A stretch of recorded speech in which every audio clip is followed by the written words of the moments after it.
Hello everybody. Welcome to our webinar on understanding and complying with the new work health and safety laws on managing workplace psychosocial hazards. My name is Elizabeth Pettit, for those who don't know me, and I'm the founder and CEO of PPD Search, a professional recruitment and executive search firm for the medtech, pharmaceutical and digital healthcare sectors. As a company for us that goes way beyond resume identification and representing candidates, we partner with our healthcare clients on providing insights into culture, leadership, employee value proposition, retention strategies, and all things people related. And we try and keep our market up to date with Australian legislation, hence today's webinar. I recently met Angie, our guest today, at a digital health conference in Melbourne and was so impressed with her knowledge on today's topic, I asked her to join me today. Angie will share with us why having a program in place to manage psychosocial hazards in the workplace is essential. Dr. Angie Montgomery, a registered health psychologist and the CEO of InCheck. Angie was a finalist and for Innovator Leader of the Year in the Women in Digital National Awards 2023 and won Telstra's Brilliant Woman in Digital Health 2022. Angie partners with organisations to transform workplace culture and drive success by identifying the root causes of organisational problems.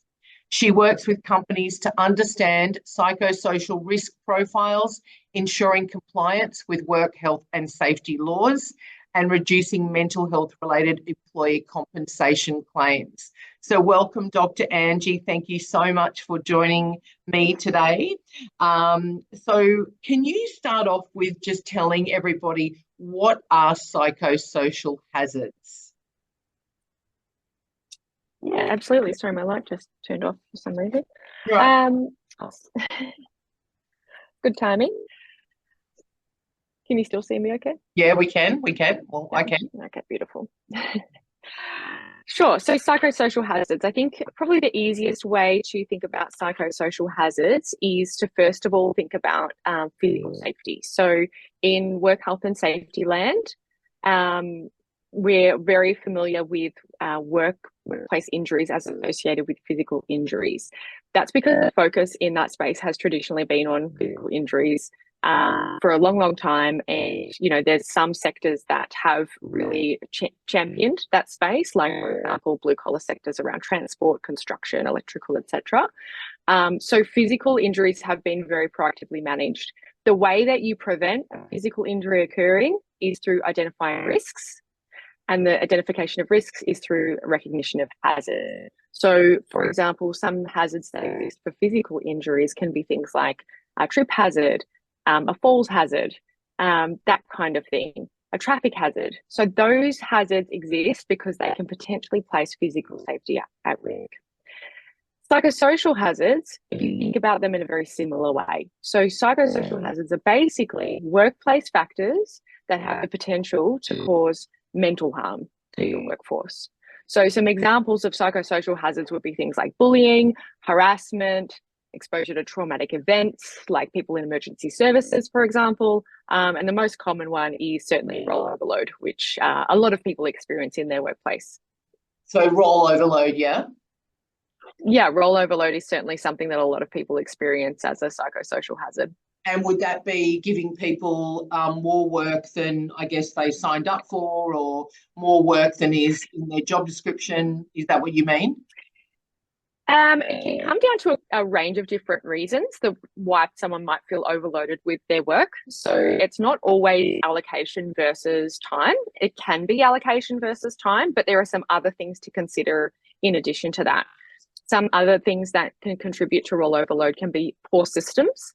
So like administrative processes that are too slow, or systems breaking down all the time, meaning that we have to repeat work over and over. So inefficient systems can contribute to role overload.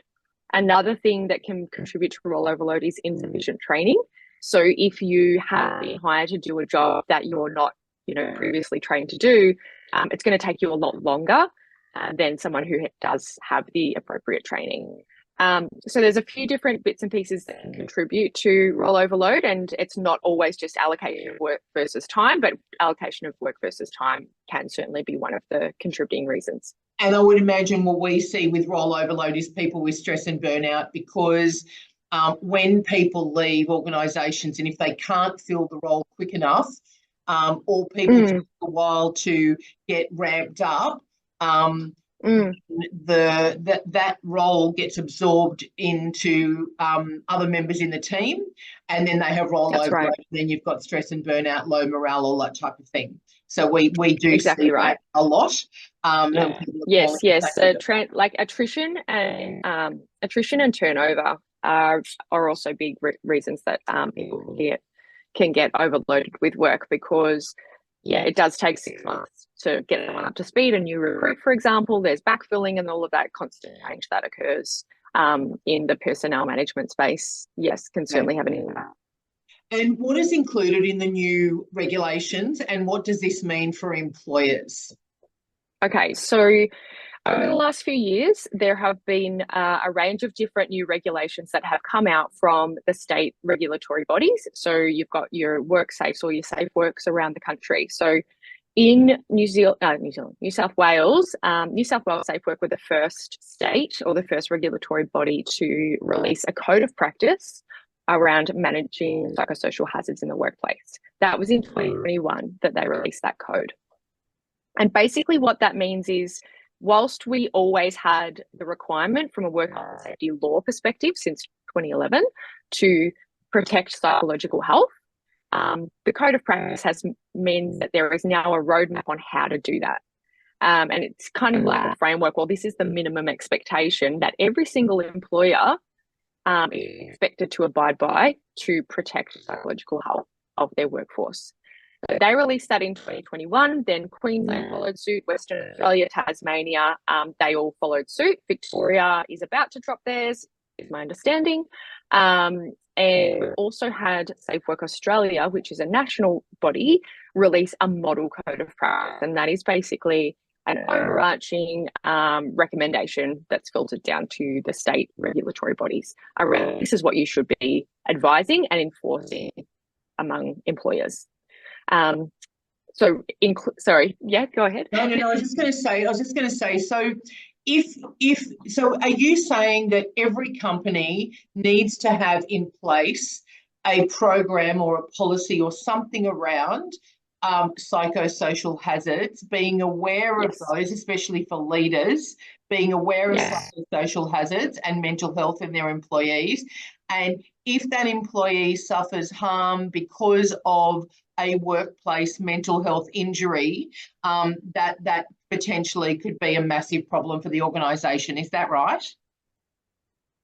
It could be a problem if they have not met the minimum standard. So yes, they're all required to do something. So this is called a positive duty. A positive duty means that every employer is required to act. Not knowing about it is no longer an excuse if something goes wrong. And so there are, in terms of what is required for every employer to be across that minimum standard, there are 4 steps included in the code of practice. The first step is to identify the hazards that exist. So what psychosocial hazards exist in your workforce? So in terms of policy, that's a great place to start. Like, what is our approach to identification of hazards? The second step that's required is mapping of the risk. Okay, so these hazards are here, but what risk does that place upon our workers? The third step is what's called control measures. Now, control measures are basically what activities you do to attempt to mitigate that risk. And I'll go through a case study shortly that will help to give you an example of what a control measure can look like. But it's basically a way of, attempting to reduce the amount of harm that's placed on your workforce because that hazard is present. And then the fourth step is evaluation. So this is a pretty standard risk management framework. This is true of every risk management approach. You identify hazards, you assess risk, you control for it, and then you evaluate. So that's true of other risk management methodologies and the Safe Work methodology in general. And now it's also a requirement that we use this approach and apply it to psychosocial safety. Okay. And so what's the cost for organisations of not doing this? Can you give us an example? Yeah, absolutely. So there's a few different things to consider when you're thinking about cost. There's the cost of not doing something, and therefore having the what we would call lag indicators or consequences of your workforce of not picking up hazards. So that would be things like people experiencing a psychological injury. A lot of absenteeism is due to psychologically unsafe workplaces. You've got attrition, turnover, retraining, all of those things that you could, contribute to not doing something in this space. Then you've got the actual legal requirement. So if you get found negligent of, not abiding with work health and safety laws, then you can be penalised from the regulator. And I actually have got a example of a case where the Coroner's Court of Victoria has been fined $380,000 by the regulator for having a toxic workplace culture. So I'm just going to chuck that in the chat if you like, so everyone can see that article. So that's one of the costs as well. Another cost is claims. So if you have social hazards present in your work environment and you see one of the outcomes of that is an increase in psychological injuries. So you're getting more and more claims related to psychological injuries. So then you've got the claims costs, right, that are associated with that. And then the other one is insurance premiums. Because your claims are going up, your premiums are going up. So there's quite a few different ways that this starts to impact from a monetary perspective. And when we spoke before the webinar, we were talking about potentially if someone, if there was suicide involved because of work injuries, or, we know that the biggest impact mentally on any employee is the direct manager. So the direct leader has the biggest impact on mental health. We know that, and that's been proven. So have you seen cases where people have been criminally charged? I haven't seen criminal charges yet placed, but there is certainly legislation that exists now that this is an enforced law. So the Commonwealth, the federal government released into law last April that this is a legal requirement.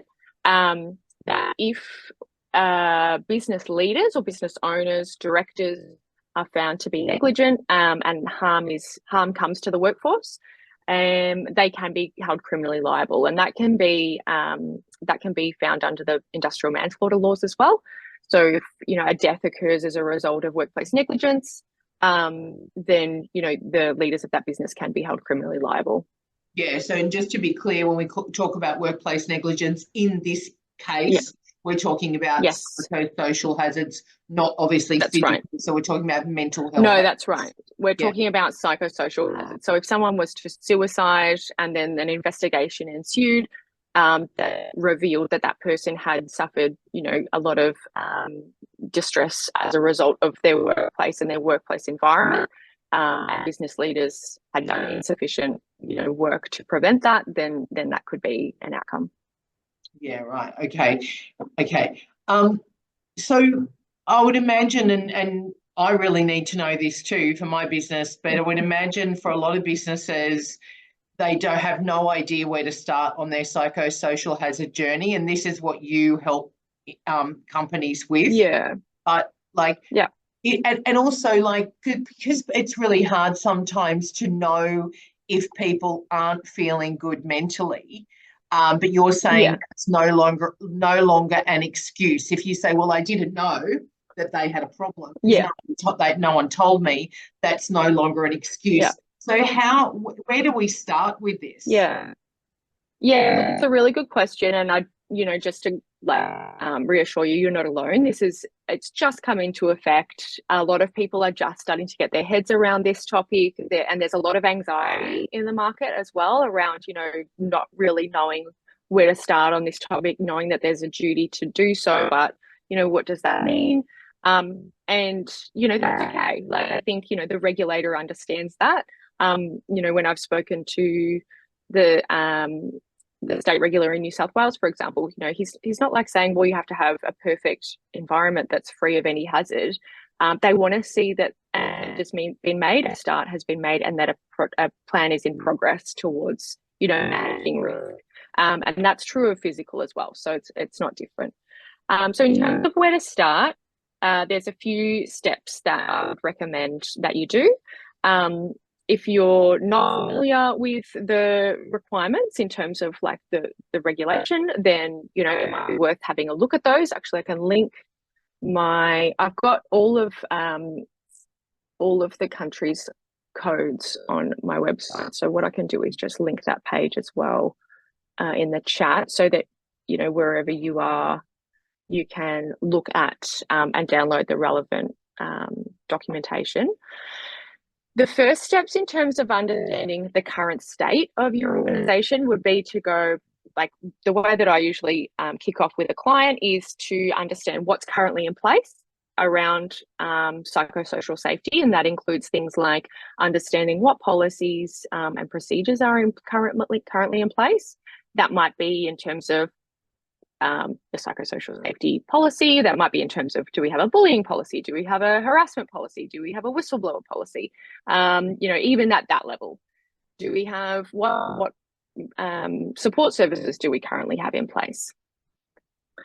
And then the next step that I would take is to go through a psychosocial hazard identification process. So when we say we need to understand what hazards exist, the only way you're going to know what hazards exist is by actually taking a look and figuring out how to get that information. Can be done via a range of different ways. The way that we work with our clients is we've got a psychosocial hazard assessment survey that we send out to the workforce, where they respond to items like, I feel that I have adequate resources to do my job, or I've personally been the victim of bullying in the last 3 months. So there are a couple of examples of the questions that we ask. And then we get that data in, that's quantitative data. So we can, look at organizations and start to look at different pockets within the organization to see, what hazards are popping up. The other sources of data that can be of use are things like exit interview data, workers' compensation claims data. The people and culture team or HR team might have some useful data as well in terms of attrition or turnover. They're usually a rich source of information on people's experiences. But where the survey, I think, complements that kind of information is that the survey is going out to everybody, and it's also anonymous. So if you're concerned about, only being aware of things that people have come forward about, then that is a useful way to capture the stuff that people would, either might not be aware of, or they haven't felt comfortable coming forward about what they're going through. And that can be true when you're not comfortable with your manager, for example. It's not safe to speak up. Yeah, that's right. So that's a good place to start. So what's the current state? Yep. Yeah. So, speaking up without fear of consequence. And I think that's a real problem for a lot of businesses. A lot of employees don't want to say anything because I'm going to lose my job, or everyone's going to know that I'm feeling mentally unwell. There's a whole range of things, and exit interviews, that happens as well. I don't want to say anything. It may not give me a good reference. There's a whole range of things around the whole exit interview piece, which I'm doing a bit of work on that at the moment with people, because there's just so much distrust of saying what I really feel, and they're not going to give me a reference, and people don't want to burn bridges. People don't want to get reprimanded or punished for being honest, and so that's where some kind of anonymous or confidential data collection can be useful. And so if you get that, just say we did that survey and people are saying, I feel like I've been bullied in the last 3 months, I'm feeling stressed, I'm feeling burnout, I'm feeling mentally unwell, whatever it is, then you need to do something with those people, and it's anonymous. What happens then? Like, how do you find out who that is so you can address their issues? Yeah, so I think when it's all aggregated data as well. So we would only have the way that we keep anonymity is we have minimum data thresholds so that, whenever you look at a specific cohort, like let's just say you're saying you're looking at a specific team at a specific site, it will only show you their results if you've got a minimum of 5 people. So that therefore, if you're getting a reading that that group of people are experiencing bullying, then you know that there is some issue regarding bullying in that part of the organization. And you may need to go and do some further investigation yourself from a qualitative perspective, either, have a chat with some people, maybe do some interviews. Sometimes, I go in and I do a focus group as well to tease out some of the contextual issues around what the quantitative data has provided insights into. So the quantitative data isn't necessarily like the end of the road in terms of the assessment. It's just a really good, like, holistic oversight and give you, like, point you in the right direction around, well, where are some hotspots and where would I like to find more information? Because otherwise, if you don't have that, you're kind of flying blind as to where to, focus your attention and where to start. Yeah. Yeah, of course. Yeah. So that's how I would approach that. And then I'd probably be looking at things like understanding what the microculture is in that part of the organization, and start to look a little bit closer. And then what do you do then? So you've done the policies, procedures, you've done some surveys, you've gathered some data, you've noticed some attrition. What we tend to notice is a trend. So you're looking at trends. There's often attrition in certain teams, and you're thinking, okay, exit interviews haven't uncovered what that might be because people haven't wanted to say anything. So what do you then, after you've started to talk to some people, what generally do you find organisations do then? Like, what are the next steps? Yes. So once you've identified what the hazards are, then you determine the level of risk. You're like, okay, well, these issues here are really high risk. That might be like, we've had people say that they've been experiencing bullying or they've been experiencing discrimination, or, they're exposed to enormously high levels of traumatic content every day. They're really high risk issues. We need to do what are called the control measures. So how are we going to introduce some kind of adjustment change around a control measure that will reduce the level of harm associated with that risk? Now, to give you an example of what a control measure might look like, they can include things like redesigning the way that the job is set up. So, for example, I used to do some work with the family courts, and they dealt with a lot of domestic violence issues in that area. And some of the administrative staff were experiencing a lot of vicarious trauma from reading transcripts of situations. But they were doing that for, a whole day, and they didn't need to be doing that for a whole day. And then they didn't have any time to debrief, and they didn't have any support network to sort of decompress after that. So a way to redesign that work would be to compartmentalize and reduce the amount of time that person's exposure to the risk, and then also introduce some supports after the fact, like, for example, a debriefing session with your colleagues around, anything challenging that was read during that piece of work being completed.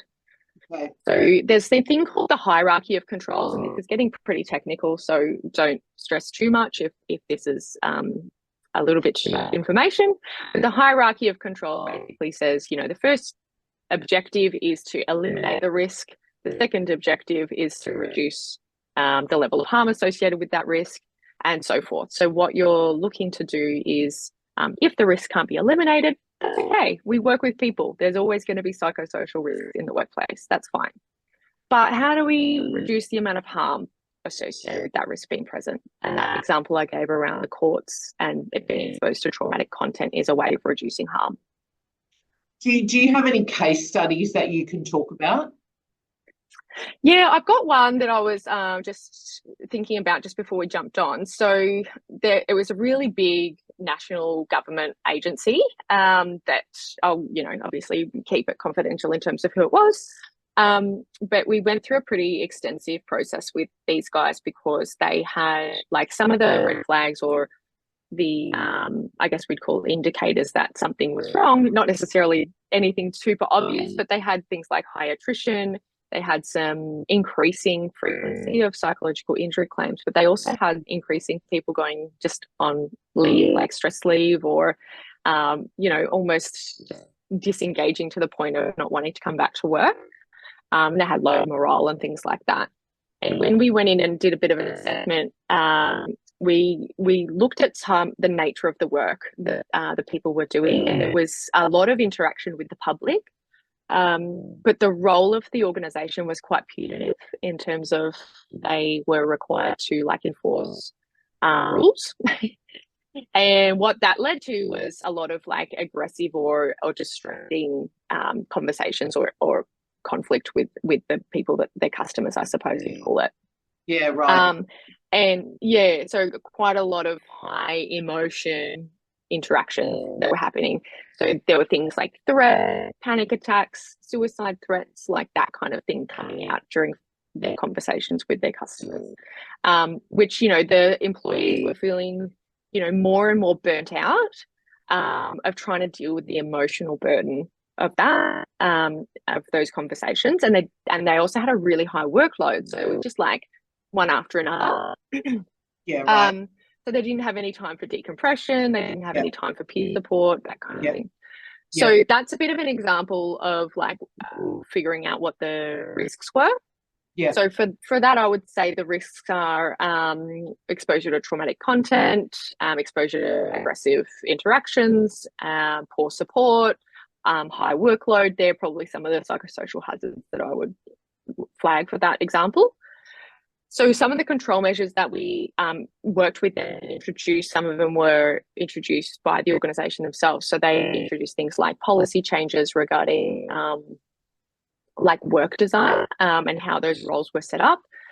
Then they also developed what they called an ecosystem of support. So they had all of their people leaders trained up in a type of leadership called reflective coaching, where they were able to then provide support around, what kinds of interactions were experienced. And then the other change was a peer support program as well, so that, colleagues who were experiencing difficulty or difficult conversations could debrief with one another.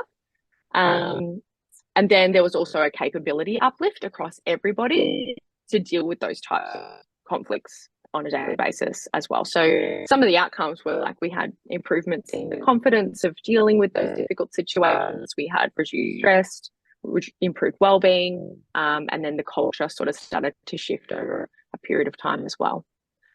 And most of the people on this webinar, our guests today, are from the pharmaceutical industry or the medical device industry. Yep. And they work for generally, often Fortune 500 companies or, very global organisations that generally would have pretty good policies and procedures in place, I would think. As far as working, so out of government and working in more a commercial business, is there any trends that you see with companies in that commercial type space that you work with? Do they tend to be better than, say, a government department that's putting people in front of aggressive customers? I would say they're probably just different hazards that pop up. There's some things that are probably better, and then there are other things that are probably worse. I think the commercial side of the world is often a lot more sales driven, and so therefore targets are higher, pressure is higher, and workload can often be higher as well. So they're all about managing the bottom line and meeting targets and growth a lot of the time. So then there's that kind of thing. There can be performance anxiety. It really comes down to, balancing that, I think, and whether or not the organisation is facing the level of, care towards their workplace, the workers' mental health and safety as they do towards making sure. Because I think those two things actually coexist really well, like psychosocial safety and performance. But it's a bit of a realignment for a lot of traditional business owners who have a bit of a belief that it's one or the other. They think that well-being is in conflict with performance, but actually they go together very, very well. So if you create a psychologically safe environment, then you actually get better performance.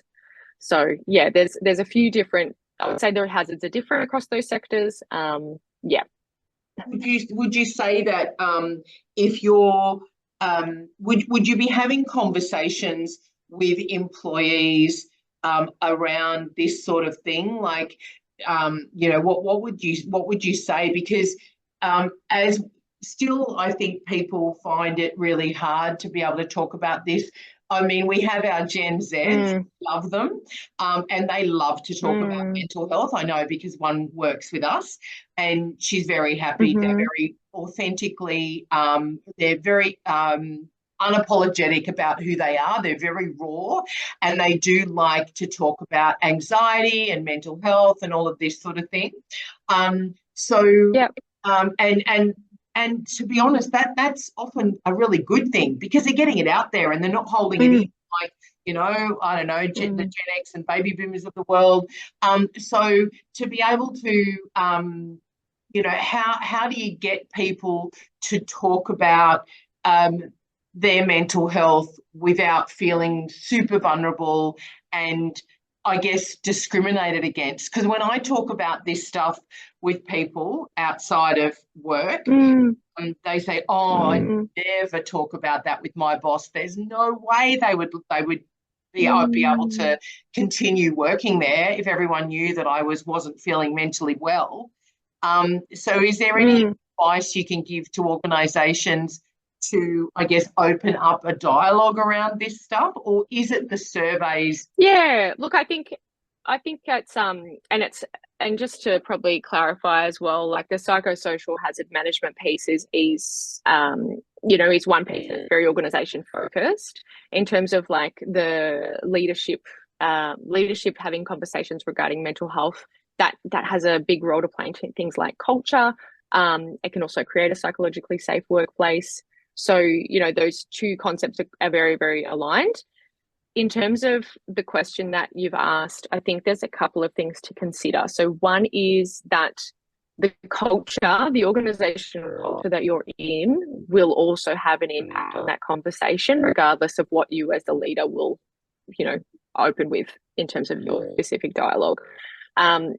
There are certainly some things that you can do as a leader of people to start to create that dynamic and create that nature of that interaction that makes a safe space to talk about struggles. But I guess my first piece of advice was, if you're just starting on that journey, just take it slow. Like, don't expect people to do an about face in one conversation. Like, it'll take some time for that dialogue to sort of mature. The second, there is some quite a lot of leadership training out there around having conversations on mental health with your people, and that's something that I delivered a couple of months ago to one of our clients. They did it across their whole organization. Every single people leader in the organization did a 2.5-hour training session around mental health and how to have those conversations. So that's something that you can do as an employer as well, is if that will equip your leaders to have conversations, improve their confidence, improve their skills, and also start to shift the culture at an organization level. But some of the quick tips, I suppose, and some of the takeaways from that kind of training are things like get to know your people through regular one-on-ones, observe changes in their behavior rather than assume changes in demeanor. So things like, if you notice they're becoming withdrawn, or if you notice their outlook has changed in terms of, like, to be optimistic and now they're pessimistic, and that kind of thing. So use observable changes in how they behave as reasons for being concerned about their well-being. And if you do decide to have a conversation about well-being, make sure that you're doing it in a non-threatening way and in a private environment, and using very, I suppose, non-judgmental language. I've noticed X and Y. That's just different for you. Is everything okay? Is there anything that I can do to support? that kind of thing. And that takes multiple conversations for someone to open up around personal struggles as well. Yeah, of course, of course. And everyone's different, right? So everyone's experience and background and where they've come from is different. So we're conditioned in a lot of ways. Yeah. So I can't talk like that because that's not how I was brought up, or that's not. Or when I did that in my last organisation, I was bullied and then I left and I couldn't say anything. And so there's all of that stuff. So as you say, I think patience and those conversations becoming mature over time probably make a big difference. But I mean, ultimately, the direct manager having the most impact on any employee really needs to, I think one-on-ones definitely are absolutely imperative with your direct reports, and that care and communication with people, and transparency and all of that. But that takes time. Trust takes time. And especially, and I think I think for leaders as well, there can be a lot of anxiety and that can stop you having that conversation. Like if you don't feel equipped to ask the question, or you don't feel equipped to sort of do that outreach, then it will stop the leader reaching out. So if we're not trying to put too much, we're not trying to create more psychosocial hazards for our leaders in terms of them getting overloaded by putting this responsibility on them without sufficient training, then a way to mitigate that risk is to make sure that they feel confident through providing them with tools and resources to have those conversations. Yeah, absolutely. Understood. So, so starting off on the journey of the psychosocial management journey, we talked about policies and procedures in place, knowing how people are feeling in the organisation, and that might be via surveys, encouraging people to say, but asking questions that relate directly to psychosocial hazards. Yes. Yeah, talking to HR about maybe data that they've got from potentially exit interviews. If something is done with that data, often I'm finding that a lot of people don't trust it because they give the feedback and then nothing's done about it. So, that's a separate issue altogether. But if you're noticing absenteeism, attrition, all of those things which cost a business literally hundreds of thousands of dollars, then there needs to be putting all of that in place and then assessing your level of risk and having some control measures around that. Am I on the right track there? That's right. And just to provide even more reassurance, if you're doing those steps and you're following the framework that is recommended by Safe Work, and something goes wrong, you get investigated, and they find that you've done this step, you've attempted to identify hazards, you've documented it, you've put in place, formulated some control measures, they're going to be like, you guys are, you're doing a pretty good job. Like you've attempted to do the requirement, like you're following the minimum standard, and that's what we want of you. So the best start is just to start, and it will be, risk management is an ongoing process, not a tick box that you can, it's done and we don't have to worry about it anymore. Risk management is an ongoing part of an organizational process. So it will grow and it will mature and it will evolve as you work through that over the years. And if companies are not doing this and they don't, because I would imagine there's a lot of companies that have no idea that this even exists, this whole safe work piece. That's right. Legislating against psychosocial hazards because you can't see them, because it's not physical, all of that. I would imagine that if what probably happens, and just if you could confirm this, a company doesn't have it in place because often they don't even know about this topic, or they don't even know about Safe Work Australia, or they do know about it and they've got people in their organisation that are suffering but not saying anything, and that person then puts in a claim to say, I have suffered a psychosocial hazard at work. And what are you saying, that the company can then, an investigation ensues and a company can be fined? Is that what generally would happen? I don't know. I can't answer with enough certainty around what would generally happen because it's a very new space. But that is certainly a scenario that could happen. Yeah. Yeah. Okay. Yeah. Like you talked about before with the High Court that was fined $380,000. Yeah, the Coroner's Court of Victoria was Coroner's fined Court, sorry. $380,000. Yes. So Was that for a there was culture? so I can tell you the details of that. So they had they were on notice around the risk of suicide at the workplace after a staff survey. Oh dear. And a number of internal emails revealed extensive bullying. In the lives, sorry, I won't read that bit. The court had senior staff member told management they feared someone would commit suicide as a result of working at the courts, with complaints being made consistently between 2016 and 2018. The complaints included inappropriate conduct from a range of employees, including bullying, favoritism, verbal abuse, derogatory remarks, intimidation, and invasion of privacy. There was stress leave, feeling anxious, stress, fear, and humiliation. All of the warnings became a tragic reality in 2018 when the in-house lawyer died by suicide after being diagnosed with work-related major depressive disorder. Okay, that's pretty extreme. I would imagine that most of the people on this call, on this webinar, that would not ever happen in their organisation. No. That is very absolutely not. It is very extreme. This was in the paper. This was in the Age. So it was a very sad case.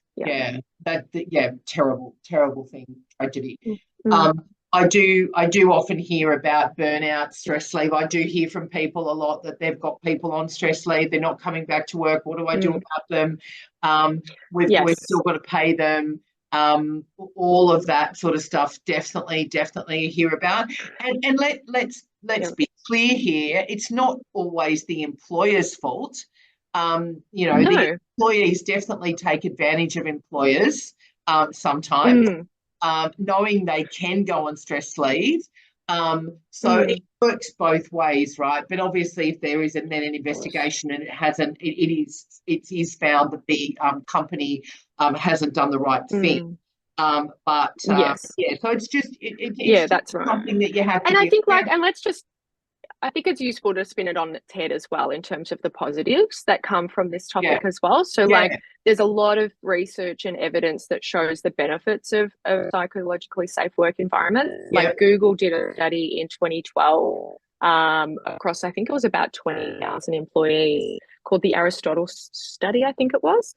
And they looked at effective teams and they found that the number one factor that contributed to team efficiency was being psychologically safe above everything else. So, this is what good talent want. This is what the young people want, the emerging workforce that's coming in through the ranks. But you get reduced attrition, you maintain your workforce, you get good culture, you get higher productivity. You're not going to get as much of that issue of people making claims and going on leave and there being this, sort of conflict around people taking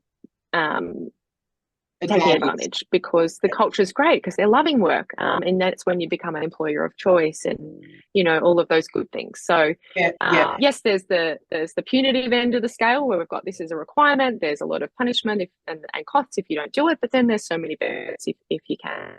Oh, 100%. Absolutely. Yes, we do.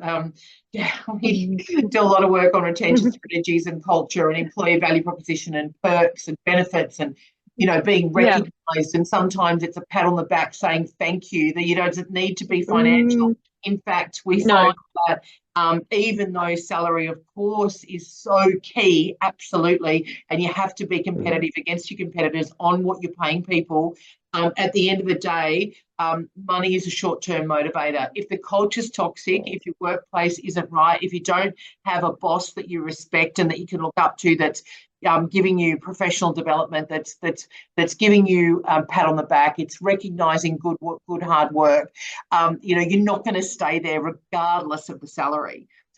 Salary initially attracts people to a role.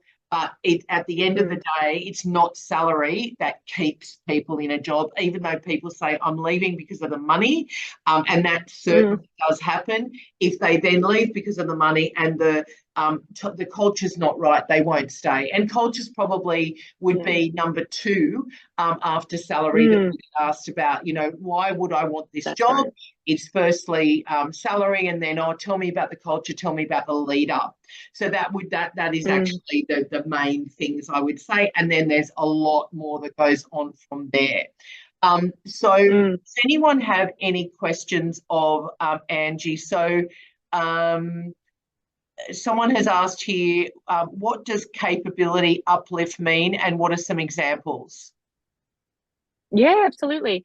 So capability uplift is just a way of saying that you're increasing the knowledge and skills of a group of people. So increasing their capability. So let's say you're looking to do a capability uplift of your people leaders. That just means you're looking to improve their knowledge and their skills on a certain topic. Yeah. So what I was referring to earlier was we did a training program across all the people leaders of an organisation around understanding mental health, understanding the mental health continuum, and then how to have conversations with your people regarding wellbeing. And so all the leaders went through this training. They left the training understanding more about those things. And we also did some practice during the session where they got to practice asking questions around, you know, oh, this is what I've noticed, and this is something that I've been concerned about, and is everything okay, and how can I support you?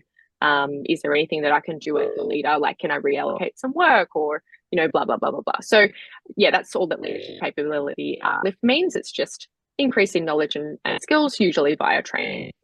Okay, great, fantastic. Are there any other questions before we head off today? Just here, I don't think there's any other questions. What I'll do is I'll send this recording to everybody. I will send some information to reach out to InCheck, Dr. Angie's company, if you were interested to know more about what they do. And more about maybe having some training for your leaders around what it means to have these conversations to make sure that their people are not at risk, and, you know, how to observe changes in your people, all of that type of thing. So I can send some info on that as well. So I will do that. And Dr. Angie, it's been amazing to have you. Thank you. So knowledgeable on this topic.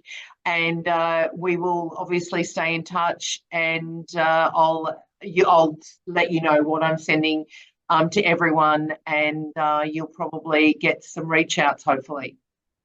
Yeah, no worries. Thank you so much for having me. I hope that this was useful. And yes, anyone on the call, if you have any questions around anything that we've talked about today, more than happy to touch base with you directly. Yeah, but have a great arvo. And everyone, Dr. Angie is obviously on LinkedIn if you wanted to connect with her as well. Yep. All righty. Yeah, you'll be able to find my LinkedIn via our website. You could jump to our website, LinkedIn, and then probably track me down from there. Yeah, so the website is, as you can see, guys, in the chat, InCheck, incheq.co.co. All righty. Thanks so much. All right. Bye. Thanks. Bye. Bye. Thank you. Bye. Thanks, everybody. Thank you.